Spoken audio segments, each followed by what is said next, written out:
شرم و حیا کس کو کہتے ہیں آئیے میں بیان کرنا چاہتا ہوں۔ حضرت ثعلبہ بن عبد الرحمن میرے کریم آقا صلی اللہ علیہ وآلہ وسلم کے غلام ہے۔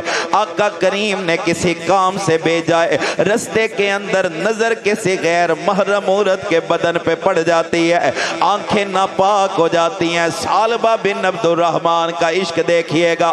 ثعلبہ بن عبد الرحمن فرماتے ہیں نظریں ناپاک ہیں، ان نظروں نے غیر محرم کو دیکھا ہے، اب یہ نظریں اس قابل نہیں ہے کہ آمینہ کے لال کا دیدار کریں۔ حضرت ثعلبہ بن عبد الرحمن مدینہ چھوڑتے ہیں، مدینہ سے دور ایک غار کے اندر قیام پذیر ہو جاتے ہیں، 40 دن 40 راتیں وہاں پہ گزارتے ہیں۔ آقا کریم صلی اللہ علیہ وآلہ وسلم مدینہ طیبہ کے اندر تشریف فرمائے۔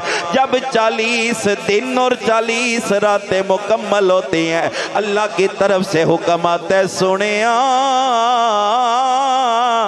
اپنے غلام ثعلبہ کو بلا لے، اور ثعلبہ کو بلا کے بتا ثعلبہ اللہ تجھ سے راضی ہے، اللہ تجھ سے راضی ہے، اللہ کا حبیب تجھ سے راضی ہے۔ ذہن میں رکھیے گا غلطی کیا ہوئی ہے، صرف اپنی آنکھوں سے غیر محرم عورت کو دیکھ بیٹھے ہیں۔ ذرا توجہ تو کرو نا میرے کریم آقا کے غلاموں، آج میری آنکھیں روزانہ کتنی مرتبہ ناپاک ہوتی ہیں، آپ کی آنکھیں کتنی مرتبہ ناپاک ہوتی ہیں۔ شاید ہم اس گناہ کو گناہ نہیں سمجھتے، کسی غیر محرم کو دیکھ لیا، ہمارے ہاں اس کو گناہ سمجھا ہی نہیں جاتا، آنکھیں پھاڑ پھاڑ کے ہم غیر محرم عورتوں کو دیکھتے ہیں۔ آؤ میرے نبی کریم کے صحابی کا طرز عمل دیکھو، ایک مرتبہ غیر محرم عورت کو دیکھا ہے، سرکار کا سامنا نہیں کیا کہ میں ان ناپاک نظروں سے کیسے آمینہ کے لال کا دیدار کروں۔ اللہ کی طرف سے حکم آتا ہے، حضرت سلمان فارسی اور فاروق اعظم کو سرکار بھیجتے ہیں، جاؤ بھائی ثعلبہ کو تلاش کر کے لاؤ۔ بڑا تلاش کیا ہے، ثعلبہ ملتا نہیں ہے۔ ایک ریوڑ کو چرانے والا چرواہا چرا رہا ہے، فاروق اعظم پوچھتے ہیں بتا تو نے ثعلبہ کو تو نہیں دیکھا؟ وہ کہتا ہے میں ثعلبہ نامی بندے کو جانتا نہیں، ہاں اتنا ضرور جانتا ہوں اس پہاڑ کی اوٹ میں ایک بندہ رہتا ہے، سارا دن بھی روتا ہے، ساری رات بھی روتا ہے، سارا دن روتے گزار دیتا ہے، ساری رات روتے گزار دیتا ہے۔ حضرت فاروق اعظم رضی اللہ تعالیٰ عنہ فرماتے ہیں بتا وہ بندہ کہتا کیا ہے؟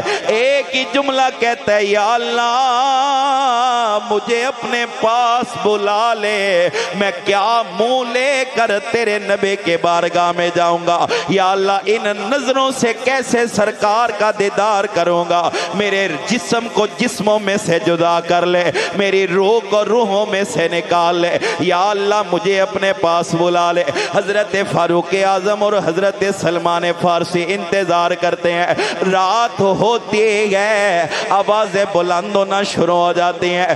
جب یہ آوازیں بلندی کی طرف جاتی ہے، حضرت فاروق اعظم اور سلمان فارسی جاتے ہیں، دیکھے تو صحیح کون ہے جو اتنی آواز بلند کر رہا ہے۔ آگے جاتے ہیں تو ثعلبہ بن عبد الرحمن ہے، سجدے میں گرا ہے، اللہ کی بارگاہ میں معافی مانگ رہا ہے، یا اللہ مجھے معاف کر دے، یا اللہ میں کس منہ سے سرکار کی بارگاہ میں جاؤں گا۔ ثعلبہ اللہ کی بارگاہ میں یہ عرض کر رہا ہے، حضرت فاروق اعظم رضی اللہ تعالیٰ عنہ آپ پکڑتے ہیں، فرماتے ہیں ثعلبہ تجھے بڑا تلاش کیا ہے تو نہیں ملا، آج تجھے اللہ کے نبی یاد کر رہے ہیں، میں اور سلمان تجھے لینے کے لیے آئے ہیں۔ اب بھائی صحابی رسول کے جملے سنیے گا، ذرا صحابی رسول کے جملے سنیے گا۔ ثعلبہ بن عبد الرحمن کہتے ہیں عمر فاروق مجھے پتہ ہے تو مجھے لے کر ضرور جائے گا، لیکن وعدہ کرنا سرکار کے سامنے نہیں کرے گا۔ عمر فاروق وعدہ کر سرکار کے سامنے نہیں لے کے جائے گا۔ اور بھائی سوچو، عمر فاروق وعدہ کر سرکار کے سامنے نہیں لے کے جائے گا، کہنے لگے سرکار نے بلایا جانا پڑے گا، اللہ کی طرف سے تیرے لیے حکم آ گیا ہے۔ حضرت ثعلبہ بن عبد الرحمن کو ساتھ لیا۔ اب میں بس مختصر کر کے روایت ختم کروں۔ حضرت سیدنا فاروق اعظم رضی اللہ تعالیٰ عنہ آپ نے ساتھ لیا ہے ثعلبہ بن عبد الرحمن کو۔ ساری رات سفر کرتے ہیں، فجر کی نماز کا وقت ہے، مدینے آتے ہیں، آقا کریم فجر کی امامت کروا رہے ہیں، اور میرے آقا کریم فجر کی نماز کے اندر اللہ کی عذاب والی آیات کو تلاوت کر رہے ہیں۔ خدا کی قسم ثعلبہ جب ان آیات کو سنتا گئے، غش کھا کے زمین پہ گرتا ہے، بے ہوش ہو جاتا ہے۔ آقا کریم نماز مکمل فرماتے ہیں، فاروق اعظم کو دیکھتے ہیں، فرماتے ہیں لے کے آؤ ثعلبہ کو میرے پاس۔ حضرت سیدنا فاروق اعظم رضی اللہ تعالیٰ عنہ آپ عرض کرتے ہیں سونیا ثعلبہ تے اللہ دا خوف اس قدر تاری ہے، ثعلبہ اللہ دے عذاب دی وجہ تو بے ہوش ہے۔ اب دیکھیے گا مقدر ثعلبہ بن عبد الرحمن کا، میرے کریم آقا صلی اللہ علیہ وآلہ وسلم چل کے ان جگہ پہ آتے ہیں جہاں پہ ثعلبہ بے ہوش پڑا ہے۔ میرے آقا کریم صلی اللہ علیہ وآلہ وسلم ثعلبہ کے پاس آتے ہیں، محبت کا انداز دیکھیے گا، آقا کریم ثعلبہ کے سر کو اٹھاتے ہیں، اپنی گود میں رکھ لیتے ہیں۔ جب سرکار ثعلبہ کے جسم پہ ہاتھ رکھتے ہیں، ثعلبہ کو ہوش آتا ہے۔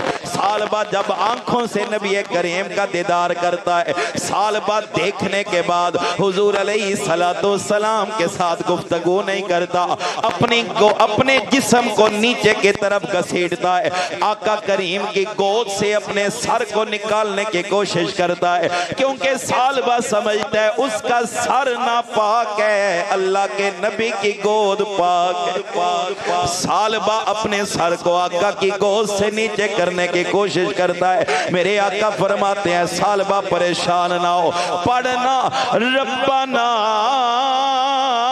ظلمنا انفسنا وَإِن لَّمْ تَغْفِرْ لَنَا وَتَرْحَمْنَا لَنَكُونَنَّ مِنَ الْخَاسِرِينَ۔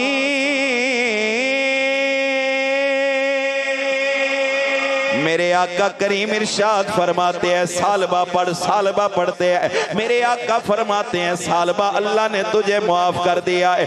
سرکار کی زبان سے یہ جملے نکلنے کے دیر ہے، آقا کی گود میں ثعلبہ کے روح پرواز کر جاتے ہیں۔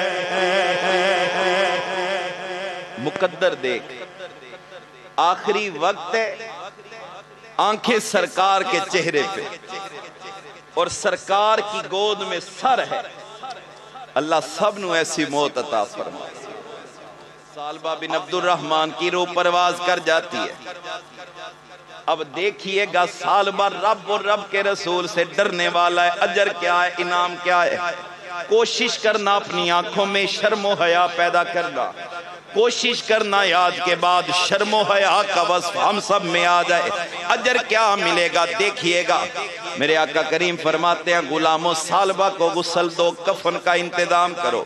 غسل کفن کا انتظام کیا جاتا ہے، جنازے کی چارپائی اٹھتی ہے، آقا ساتھ ساتھ چلتے ہیں۔ سبحان اللہ سبحان اللہ، میرے آقا کریم ساتھ ساتھ چل رہے ہیں۔ ان ویکھیا جے جملہ ویکھن نال تعلق، آقا کریم چل رہے ہیں، پورا پاؤں زمین پہ نہیں رکھتے، پاؤں کی انگلیاں فقط زمین پہ لگاتے ہیں، پورا پاؤں زمین پہ نہیں رکھتے۔ پنجابی وچ کہنے ہیں پپاں دے بار ٹردے نے سرکار، فقط اپنی انگلیاں زمین پہ رکھتے ہیں، پورا پاؤں زمین پہ نہیں لگاتے۔ صحابہ کرام دیکھتے ہیں، عرض کرتے ہیں سنیا وجہ کی آج انگلیوں کے بل کیوں چل رہے ہیں؟ اپنا پورا پاؤں زمین پہ کیوں نہیں لگاتے؟ میرے آقا کریم فرماتے ہیں اس سالبہ سے جو جرم ہوا اس نے توبہ اتنی با کمال کی ہے، اللہ کو وہ توبہ بڑی پسند آئی ہے، اللہ نے جنازے میں شرکت کرنے کے لیے اپنے معصوم فرشتوں کو بھیج دیا ہے۔ عدل کریں تا تھر تھر کمڑ اچیاں شانہ والے او فضل کریں تا بخشے جاوڑ میں ورگے موکالے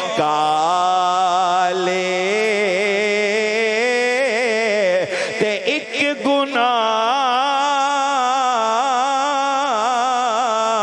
ہو میرا ماں پیو ویکھے تے او دیوے دیس نکالا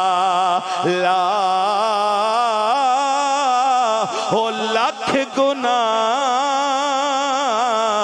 میرا مالک ویکھے تے او پردے پامن والا